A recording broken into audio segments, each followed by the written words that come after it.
मैं जीएम साहब से माजरत कर लेता हूँ।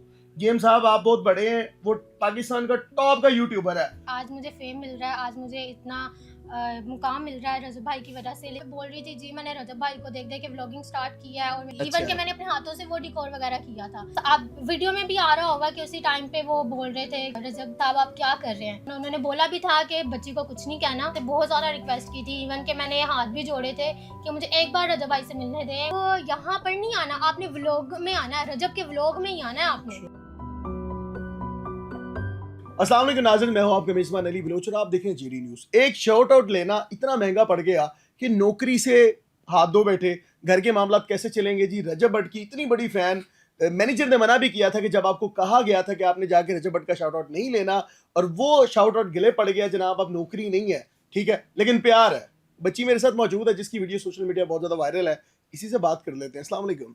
वालेकुम अस्सलाम। खुश है शाउट आउट लेके? बहुत ज्यादा। नौकरी चली गई? खैर है, कोई नहीं, अल्लाह पाक और देंगे। बिल्कुल जी, अल्लाह पाक तो और देगा। अभी 15 दिन मजीद आगे हैं, घर के मामलात भी ऐसे होंगे, जाहिर सी बात है। जॉब की जरूरत थी तो जॉब शुरू की थी ना। बिल्कुल ऐसा ही है, लेकिन ये है कि मुझे बहुत ज़्यादा दुख भी है इस बात का, लेकिन बहुत ज़्यादा खुशी भी है इस बात की कि आज मुझे फेम मिल रहा है, आज मुझे इतना मुकाम मिल रहा है रजब भाई की वजह से। लेकिन जो जॉब है वो तो इम्पोर्टेंट थी। फेम से घर चल जाता है अगर पैसे ना आए घर तो? नहीं वो नहीं चलता, फेम लेकिन खा सकते हैं, अगर पैसे ना हो तो फेम खा के पेट भर जाए। नहीं बिल्कुल भी नहीं, लेकिन ये है कि इंशाल्लाह मेरे लिए बेहतरी हो। बिल्कुल, हमारी बहुत सारी दुआएं आपके साथ हैं। बेस्ट ऑफ लक, अल्लाह करे आपके लिए बहुत कुछ अच्छा हो। अच्छा, सबसे पहले सायरा मुझे ये बताएं कि आपने जॉब कब स्टार्ट की थी? मैंने जॉब जॉन सी 10 तारीख से स्टार्ट की थी। पहली जॉब है जिंदगी की? नहीं, मैंने इससे पहले भी बहुत ज़्यादा जॉब की हुई है। मतलब जॉब आपकी जिंदगी की जरूरत है? जी जरूर। घर में कितना कंट्रीब्यूट करती है? महीने के कितने पैसे देने होते हैं आपने? घर का सारा उधर ही जाता है, जो मैं कमाती हूँ वो घर में ही देती हूँ। इवन के जो थोड़ा बहुत मीन्स के वो पॉइंट्स वगैरह निकल आते हैं ना इंसान के लिए, वो मेरे आने जाने का रेंट पे हो जाता था, और बाकी जो सा मैं अपने लिए कुछ भी नहीं थी करती। ओके, मतलब वो आपके पैसे सारे घर में लग घर जाते थे। में कितने लग पैसे कमा रही थी आप? अभी तो यहाँ पर जो सी थी, यहाँ पर मेरी 50,000 सैलरी थी। इससे पहले जो मैंने जहाँ पे काम किया था वहाँ पे 45 थी। ओके, अब सायरा हम लोगों को ये बताएंगे कि आपको जॉब से क्यों निकाला गया, ये सारा वाकया क्या? वाकई कुछ इस तरह से हुआ था कि मैं यहाँ पर जॉब कर रही थी, और अल खान का रेस्टोरेंट जब कोई बात नहीं। स्टार्ट ही हुआ था ना, तब से मैं उनका वेटिंग कर रही थी। यानी 1 मंथ से जब उनका रेस्टोरेंट स्टार्ट हो रहा था, तब उनके रेस्टोरेंट में कुछ भी नहीं था, अभी स्टार्टिंग थी, यानी काम वगैरह चल रहा था।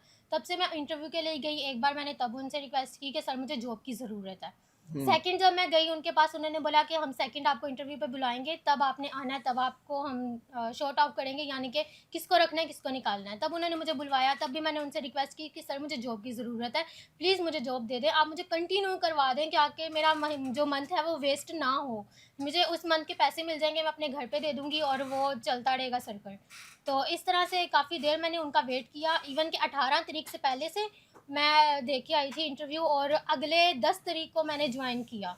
यानी इतनी देर मैंने वेट की। उसके बाद मैंने कहीं और जॉब की ऑफ़र्स भी आए, लेकिन मैंने कहा कि यहाँ पर बेस्ट है, मुझे यहाँ पे करना चाहिए। तो उसके बाद फिर ये हुआ कि मैंने जॉब स्टार्ट की। 1 वीक गुज़रा तो मेरी वालदा की तबीयत ख़राब हो गई, जिसकी वजह से मैंने सर को मैसेज भी किए कि सर ना मैं आज जॉब पे नहीं आ सकती, मेरी वालदा की तबीयत ख़राब है। उन्होंने मुझे बोला कि अपने ना रिपोर्ट वालदा की सेंड करो, मैं डॉक्टर को दिखाता हूँ। उन्होंने, मुझे पता तो दिखानी नहीं है, लेकिन ये था उनको कि ये झूठ बोल रही है। लेकिन मैंने अपनी वालदा की रिपोर्ट सेंड की, तो वो उनको शुगर भी है और ब्लड प्रेशर भी है, तो जिसकी वजह से मैं जॉब पे नहीं जा रही। अगले दिन मैंने कंटिन्यू किया तो रजब भाई आए हुए थे, मीन्स के उनकी रिजर्वेशन थी जो मैंने जाके देखी। तो वो मैंने ना बहुत ज़्यादा एक्साइटेड हो गई कि मैं ना जब रजब आपने भाई। वो आपके पास जो आपकी बुक होती है जिसमें रिजर्वेशंस होती हैं, जब जी उसमें जी। रजब भट्ट का नाम देखा तो कितनी खुशी हुई? अब मुझे पहले यकीन ही नहीं आ रहा, क्योंकि रजब भाई का जो सा है, मतलब कि नाम तो काफ़ी ज़्यादा होते हैं हमारे। तो मैंने कहा कि शायद वो नहीं। मैंने उनको कंफर्म करने के लिए, यानी कि हम जो मैनेजर है ना वहाँ के जीएम साहब, उनके पास हम ज़्यादा बात करने के लिए नहीं जाते, वो बहुत ज़्यादा सख्त है। तो ओके। हम उनसे अपनी भी कोई इतनी बात नहीं शेयर कर सकते। तो मैं उनके पास गई, मैंने कहा स्पेशली इनसे पूछती हूँ क्योंकि इनको पता होगा। मैंने रिक्वेस्ट की, मैंने कहा सर आपको रिक्वेस्ट करनी है एक। उन्होंने बोला जी। मैंने कहा रजब भाई आ रहे हैं, रजब भट्ट जो इंटरव्यू यानी जो सो हमारे यूट्यूबर हैं? यूट्यूबर है। तो उन्होंने बोला जी बिल्कुल वही आ रहे हैं। तो उनको पता था कि मैं उनकी बहुत बड़ी फ़ैन हूँ, क्योंकि मैंने व्लॉगिंग स्टार्ट की थी, सबको मैं वहाँ पे बोल रही थी जी मैंने रजब भाई को देख के व्लॉगिंग स्टार्ट किया है और मेरे पास उनकी पिक भी है, और मुझे इंशाल्लाह अगर मैं ग्रो करूँगी तो मैं इंशाल्लाह बहुत आगे जाऊँगी, क्योंकि मुझे उनको देख के एक आपके ऊपर उम्मीद आ मेहनत, जाती है कि मैं भी हाँ, कामयाब हो मैं सकता भी हूँ। कामयाब हो सकती हूँ। तो इस तरह से मैंने अपने आप रजब को, भट्ट आ गए, अपने दोस्तों के साथ कौन-कौन था? उनके साथ हैदर भाई नहीं थे, बाकी सारे थे। ओके, उन्होंने खाना-शाना खाया, वहाँ पे कोई बर्थडे सेलिब्रेशन थी? हाँ जी, बर्थडे सेलिब्रेशन थी। देख रही खुश हो रही थी, मौका तलाश कर रही थी? नहीं, नहीं, मैं सबसे पहले उनके आने की तैयारी वगैरह हो रही थी, डेकोर वगैरह कर रही थी। इवन अच्छा। कि मैंने अपने हाथों से वो डेकोर वगैरह किया था, और जो वो काम कर रहे थे उनको बता रही थी इस तरह से करें, यहाँ पर ये होना चाहिए, रजब भाई आ रहे हैं, यहाँ का सारा क्लीनिंग होना चाहिए, उनको किसी भी किस्म की कोई परेशानी नहीं होनी चाहिए। तो वो चीज़ हर चीज़ मैं देख रही थी। एक मेरे दिमाग में ये था कि रजब भाई आ रहे हैं, मेरे हाथ-पाँव फूल रहे थे, मैं बहुत ज़्यादा एक्साइटेड हो रही थी कि रजब भाई आ रहे हैं, और फिर हुँ। मैं वैसे ही उधर चली गई सर के पास। मैंने उनसे रिक्वेस्ट भी की, मैंने कहा कि मुझे ना रजब भाई से मिलना है, तो आप मुझे इजाज़त दे दें। उन्होंने बोला कि नहीं, इस चीज़ की इजाज़त नहीं है। मुझे पता है कि आप उनकी फ़ैन हो, तब भी आप तस्वीरें सबको दिखा रही हो, व्लॉगिंग भी कर रही हो। अच्छा सायरा, मुझे ये बताएँ कि जो सूरत-ए-हाल थी वहाँ पर, आप फाइनली फिर आप रजब की तरफ गईं, आपने शाउट आउट लिया अपने चैनल के लिए? जी, बिल्कुल। वहाँ पे उन्होंने केक वग़ैरह कट कर लिया था, और मीन्स कि वो अपना व्लॉग बना रहे थे। तो व्लॉग बनाते-बनाते ना मुझे ये था कि मैं इनके पास जाती हूँ और उनको बोलती हूँ कि मुझे भी बीच में व्लॉग में ऐड करें। तो जैसे ही मैं उनके पास आ रही थी ना, तो वो समझ रहे थे कि इनको कुछ मतलब कि बात करनी है मुझसे। तो उन्होंने जैसे-जैसे सबको मतलब कि जो जा रहे थे उनको जाने दिया, वो वहीं पे खड़े रहे थे। तो जैसे ही मैं उनके पास गई, मैंने उनको बोला रज़ा भाई कि मुझे भी ना व्लॉग में ऐड करें। तब उनका कैमरा ऑफ था, तब ऑन हुँ। नहीं था। तो मैंने उनको बताया भी, मैंने उनको पिक भी दिखाई कि मैंने ना आपकी पहले भी पिक ली है, लेकिन तब मैं आपसे बात नहीं कर सकती थी। लेकिन मैंने थोड़ा-सा ना अपना मामलात थे जो मैंने उनसे साथ रजब भाई के साथ शेयर भी किए थे। तो उन्होंने कहा था कोई मसले वाली बात ही नहीं है। तो फिर उन्होंने बोला कि आप ना मुझे दिखाइएगा जब मैं ओपन करूँगा ना व्लॉग, तो आपने मुझे अपनी आईडी दिखानी है। तो आईडी मैंने उनको दिखाई, तो वो वैसे ही बात कर रहे थे, जैसे ही मैनेजर आ गए तो उन्होंने जैसे ही देखा तो उसके आप वीडियो में भी आ रहा होगा कि उसी टाइम पे वो बोल रहे थे कि रजब भैया, रजब साहब आप क्या कर रहे हैं? तो उन्होंने बोला जी मैं शाउट आउट ले रहा हूँ कि हमारी सब्सक्राइबर है ये, पहले से मैं हम मुझे जानती हैं और पहले से इनका हमारे साथ तस्वीरें भी हैं। तो जैसे ही उन्होंने बात की वो चले गए। उन्होंने बोला भी था कि बच्ची को कुछ नहीं कहना, इसकी शादी है तो उसके अकॉर्डिंग टू ये चल रही है, चलो इसका अल्लाह पाक मदद ही कर देंगे। हुँ। ये बोल के वो रजब भाई मैनेजर को गए भी थे। जैसे ही वो गए हैं, तो वो अपनी सीट पे बैठ गए हैं रज़ा भाई, और ये ऐसे ही आए हैं, इन्होंने रिसेप्शन पे आकर मुझे बोला, इवन के जहाँ पे रिसेप्शन पे आपको पता है सारे ही होते हैं, गेस्ट भी होते हैं, वहाँ के जो काम करने वाले वो भी होते हैं, क्लीनिंग वाले भी होते हैं, दूसरे भी होते हैं, और सभी वहाँ पे थे। उनके सामने उन्होंने मुझे डाँटा और बोला कि तुम्हारी जुर्रत कैसे हुई कि तुमने मेरी बात को कट आउट किया है, वहाँ पर जाकर तुम बोल रही हो, तुम लोगों को एक चीज़ बताई भी थी कि ये चीज़ नहीं करनी। लेकिन मैंने उनसे बहुत ज़्यादा रिक्वेस्ट की थी, इवन कि मैंने हाथ भी जोड़े थे कि मुझे एक बार रज़ा भाई से मिलने दें, मुझे उनसे मिलना है। एक चीज़ है कि आपके सामने इतनी देर से आप किसी का इंतज़ार कर रहे हैं, आपके सामने वो हों, एक क्या है, बिल्कुल एक दिलचस्पी होती तस्वीर है कि से। यार मैंने देखना है, कोई बड़ी बात नहीं है। हाँ अच्छा, जी। उन्होंने उसके बाद क्या कहा, जॉब आपने कल से नहीं आना? उन्होंने उसी टाइम बोल दिया। उन्होंने मुझे ये भी बोला कि आपने अब यहाँ पर नहीं आना, आपने व्लॉग में आना है, रजब के व्लॉग में ही आना है आपने। अच्छा। ये बात करके उन्होंने मुझे कहा कि क्या अब अब आप तुम्हें रजब के व्लॉग में हैं, आपको काम पे आने की ज़रूरत ज़रूरत नहीं है? नहीं है। आपने यहाँ पर अभी जो हो ना, अभी आपने नहीं जाना। मुझे ये भी बोला अभी नहीं जाना, आपने कल से आना नहीं है। यानी कि रजब भाई को इस चीज़ का आइडिया हो चुका था कि वो मुझे जॉब से अच्छा निकाल रहे सायरा, हैं। अब जॉब से तो उन्होंने आपको दिया है निकाल, ठीक है? जी, ज़ाहिर-सी बात है, महीना गुज़रेगा, एक्सपेंसेस भी आ जाएँगे, ज़रूरियात हैं। इस चीज़ की तो आपको खुशी है कि रजब से तो आपने मिल लिया है। इस जी। चीज़ का दुःख नहीं है। बेशक अल्लाह की ज़ात वसाइल बनाती है, लेकिन राइट नाउ तो आपके हाथ में कुछ नहीं है ना? आपको बिल्कुल, पे दे बिल्कुल। दिए उन्होंने? नहीं, मुझे कुछ भी नहीं दिया उन्होंने। अब जब पैसे नहीं हैं, तो ज़ाहिर-सी बात है, थोड़ी-सी मुश्किल तो आएगी। मुश्किल बहुत ज़्यादा है, मुश्किल ये नहीं है कि मुश्किल नहीं है, बहुत ज़्यादा है। घर को चलाना, मैं अकेली चलाने वाली हूँ। अगर वो आपको कहते हैं कि अपोलोजाइज़ करो, कल आके हमसे माफ़ी माँगो, ठीक है, कभी तुमने भी जो नहीं किया आ जाओ कहेंगे, जॉब पे। कभी भी नहीं कहेंगे, क्योंकि उनके रूल्स जो उनसे हैं बहुत ज़्यादा सख्त हैं।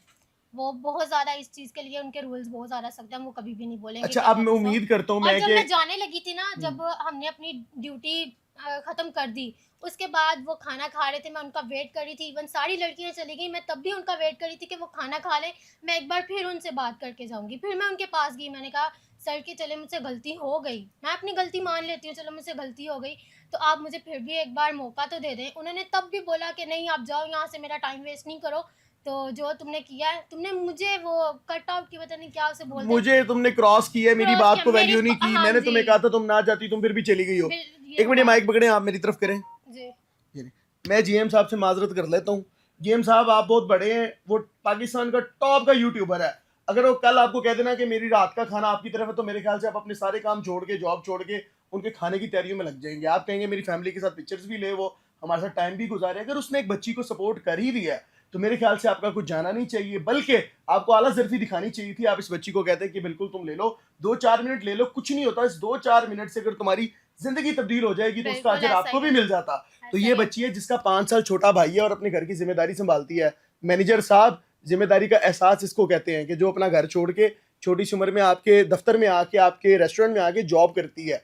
ऐसे लोगों को सपोर्ट करना चाहिए, ना कि इनको फायर करना चाहिए। वो अपना काम दयानतदारी और ईमानदारी से कर रही है, तो आपका नहीं बनता था इस बच्ची को फायर करना। लेकिन अल्लाह मुसब्बिबुल असबाब है, उसकी दुनिया बहुत बड़ी है। वो एक दर बंद करता है, 100 खोलता है। टेंशन नहीं लेनी, बिल्कुल, बहुत कुछ बिल्कुल। मिलेगा। और इस इंटरव्यूज के बाद तो वैसे ही बहुत कुछ मिलेगा। इंशाल्लाह। लास्ट में रजब को कोई मैसेज देना चाहती हो? बिल्कुल, बिल्कुल। दिल से मैं मैसेज देना चाहती हूँ रजब भाई को, कि रजब भाई आपने मेरी हेल्प की, और रजब फैमिली ने मेरी इतनी हेल्प की कि उन्होंने मुझे इतने सब्सक्राइबर बढ़ाए, मेरे इतने ज़्यादा चैनल पे इतने ज़्यादा सब्सक्राइबर हो गए। मैं ये बिल्कुल भी ये उम्मीद नहीं थी मुझे कि मैं इस काबिल बन सकूँगी। अगर मैं इस काबिल हूँ, आपके साथ आज मैं यहाँ पर हूँ, तो ये सिर्फ़ और सिर्फ़ रजब भाई और रजब फैमिली की वजह से, जिन्होंने मुझे सपोर्ट किया। तो मैं रजब फैमिली और रजब फैमिली की बहुत ज़्यादा शुक्रगुज़ार हूँ, और मैं ज़्यादा शुक्रगुज़ार उनके रजब भाई और रजब भाई के जो उनकी वालदा हैं उनका, और उनके बाबा का भी बहुत शुक्रिया अदा जरूर करती जी, हूँ। मैं भी यही कहूंगा कि देखें जी, खास तौर पे रजब साहब, अगर आप इस बच्ची की वीडियो देख रहे हैं तो उसको अपने पास बुलाएं। इसके लिए कुछ भी हो सकता है, आप जरूर करें। और वो लोग जो रेस्टोरेंट की फील्ड से ताल्लुक रखते हैं, मैं चाहता हूँ उस बच्ची को अच्छी से अच्छी अपॉर्चुनिटी दी जाए, क्योंकि डिजर्विंग है, मेहनती और ये काम करना जानती है। और हम चाहते हैं कि एक नया ट्रेंड सेट किया जाए, ऐसे लोगों को ऊपर ला के आला मिसाल कायम की जाए। इस वीडियो को ज़्यादा से ज़्यादा शेयर करें, कमेंट सेक्शन आपके लिए, अपनी कीमती राय से आगाह करें। मुझे दें इजाज़त, अल्लाह ने किया।